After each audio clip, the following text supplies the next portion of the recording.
Welcome back to our corner of the world, y'all. I have shot the video that I'm trying to make here 3 times, and each time it has not worked. I have had to just scrap what I was doing because we've had a persistent problem with deer getting in the garden, and the first time it happened, I wanted to show y'all what we do to keep deer out. It's worked in the past, and the kids and I came out and we put up all this 3D deer fencing, and I got footage of that, which I am going to show you. But then the next morning the deer actually had got in the garden again, and they got in the garden 4 times in a row, which was pretty devastating. We're pretty upset about that. They ate down the potatoes real bad and the carrots real bad. They hit the peach trees, which wasn't that big a deal.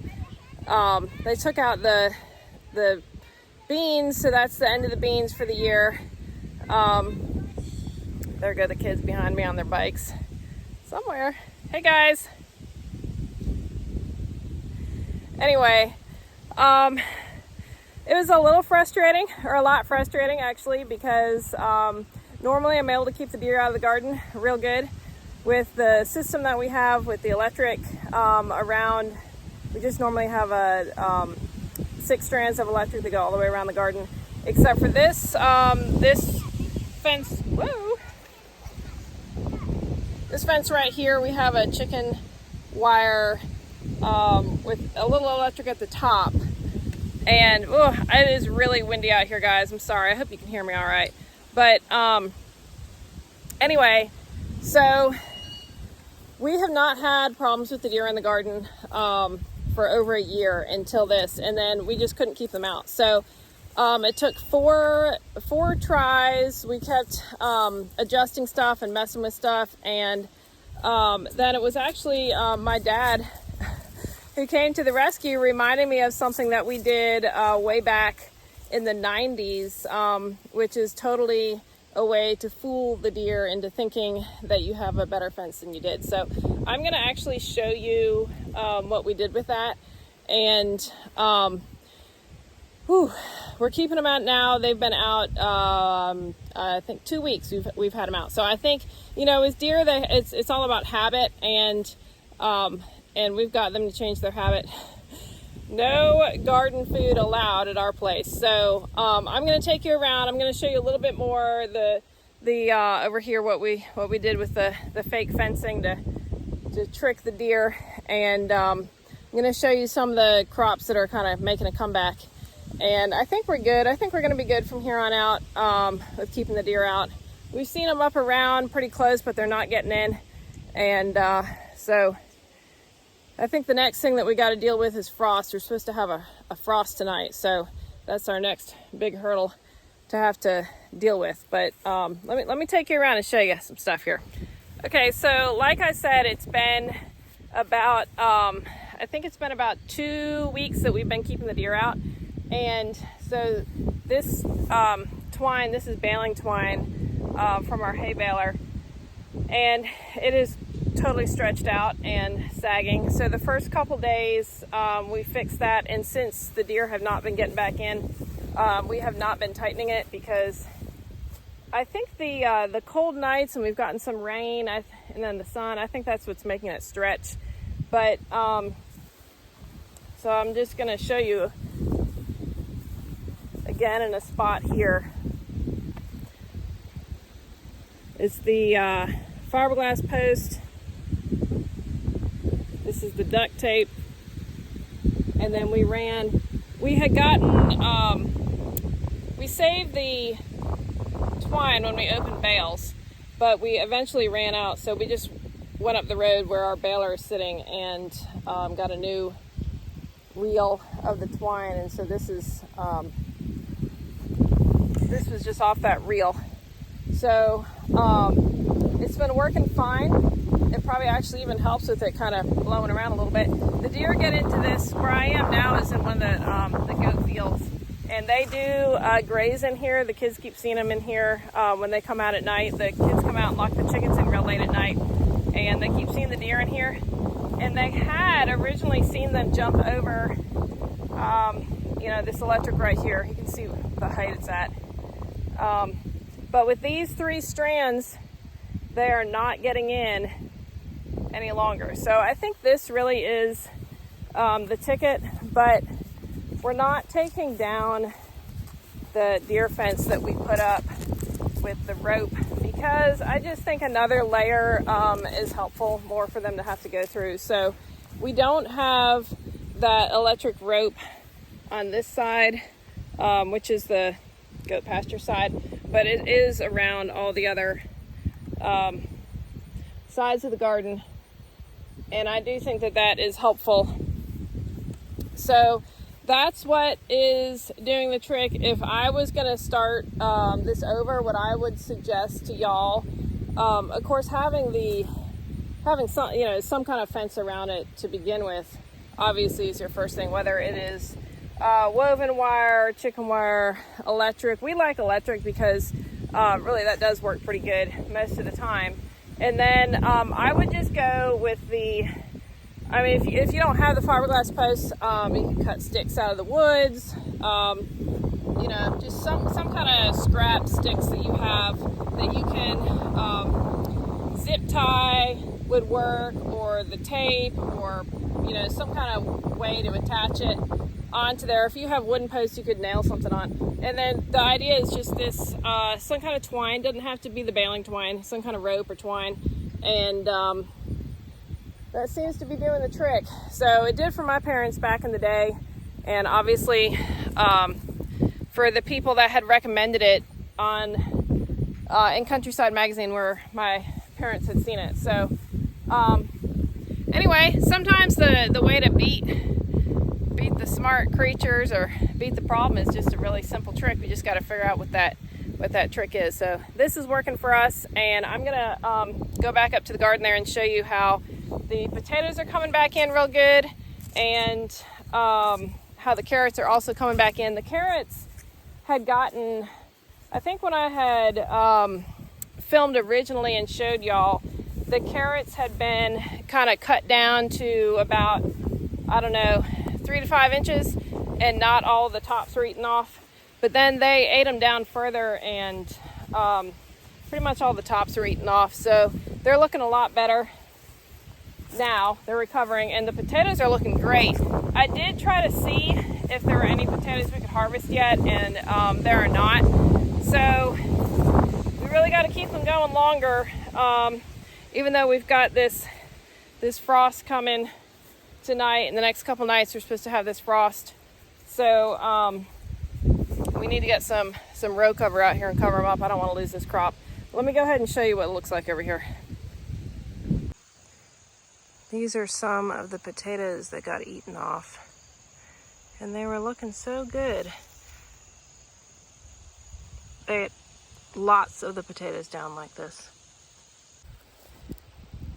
So here are some of the potatoes that you can still see really clearly where they got chopped off. These are some of the last ones to get eaten, and so some of the last ones to get new leaves, but you can see, and there were no leaves on them. And we have one that's not looking great over here, but most of these have come back so well, you wouldn't even know that they got chomped off unless you looked at them really carefully. You can see an end there, but if you look at these, it was cut off,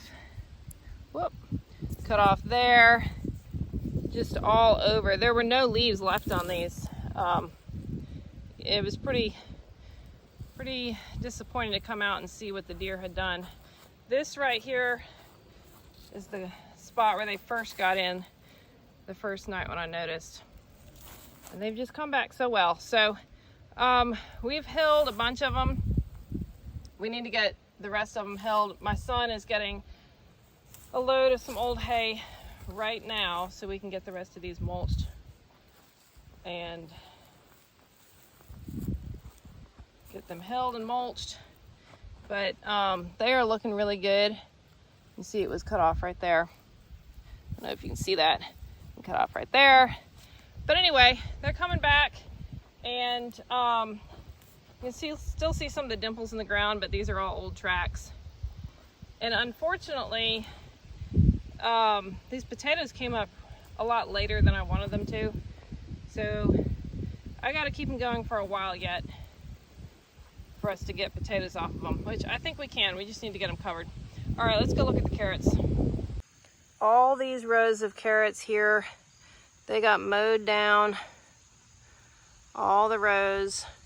But again, if we water these and we keep the deer out, the carrots will recover. It's just when the deer keep coming back and coming back that we would end up losing the crop. And we do not want to do that. This is the other place where they just totally mowed them off. You can see they're all about that height, and that's what they look like. Just no green leafy stuff on there at all. They have recovered really well, and so I think these are going to be fine. We actually do need some more rain, but we'll see if we get that. If not, I may have to water them again.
So the kids are attaching the insulators, running them down on the posts. They're about 2 feet up. And then sticking the rope in there, the electric rope. And we started taking down this electric fence we had on the outside of the flower garden. And then I decided we're actually gonna just put it back up. We need to tighten it and work on it a little bit. But I really don't want the deer coming up close and getting the flowers that are on the outside of the deer fence. And the deer fence, we had to keep the right distance off of the regular garden fence. We couldn't just put it on the outside of the flower garden because it would have been too far away. The idea is that the deer cannot jump over one fence and then jump over the other fence. It's supposed to look like too much to make in one leap. And so that's why it's about 3 feet off the garden fence. And then we're going to restring this garden fence to go on the outside of the flowers.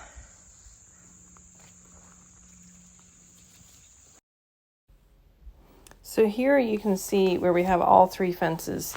We have the original 6 strands of poly wire on the garden fence, and then some strands of the baling twine above, which the deer are supposed to hit the poly wire electric fence and think that the baling twine is the same kind of thing and will give them a shock. That's the idea.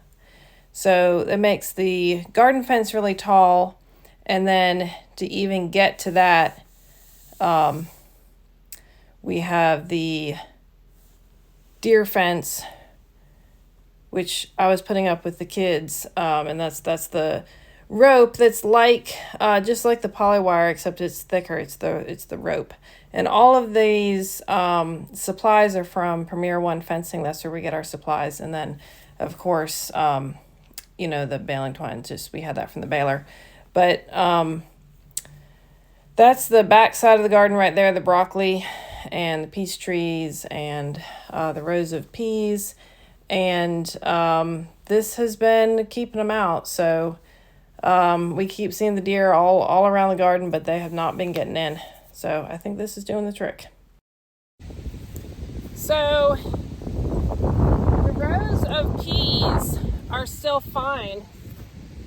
The deer did not start going down these really long rows, and they're really loaded. We've been picking them and we're getting like 9 to 11 peas per pod. They're planted on both sides of these panels here, and on these short panels, they did start chomping them a little bit. Not too bad. I think they only ate like tops of 3 plants here, and then we've got some on the hoop where we ran we put the butternut squash. They started eating those down a little bit too, but we are harvesting peas. In fact, we're going to put some of them in the soup tonight. And I mean, these pods are just crazy long. So I think we're going to get a great harvest. And the peas can take the frost, that's not a problem, unless it gets ridiculously cold. But I mean, really, I've never had them take snow, but I've heard they can take snow. We won't get snow around here. My peas will be long gone by the time we get snow. But the frost is fine for them. It's fine for the carrots. It actually sweetens them. Now the broccoli, let me show you the broccoli down here. We've been getting really big broccoli heads. And let me show you that down here. Hold on just a minute. So I had a video where I shot the broccoli when we first planted it. I'm pretty sure I had it in there. So you can go back and see that. It would probably be like a month ago or maybe a little bit longer. And this is where we had the corn over the summer and last year where we had chickens, and we're actually going to run chickens back in here. So that's why we let these weeds come up. Here's some corn that just came up from some seeds falling. But because we put the chickens back in here for the winter, we don't keep it weeded out more than we have to. So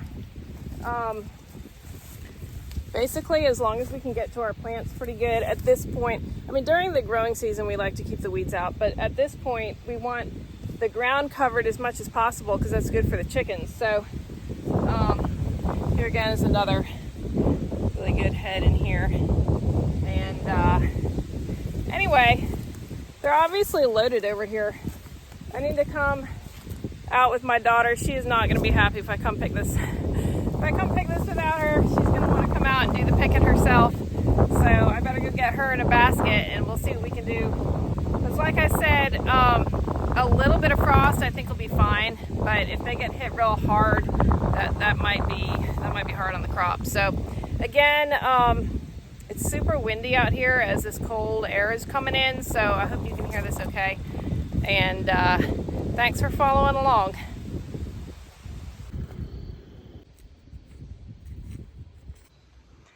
You know what this is called, y'all? This is called a blessing from the Lord.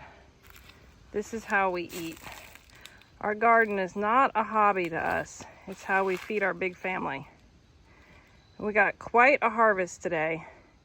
Between this and all the sweet potatoes, and that doesn't even touch all the sweet potatoes that are out there. This is a blessing.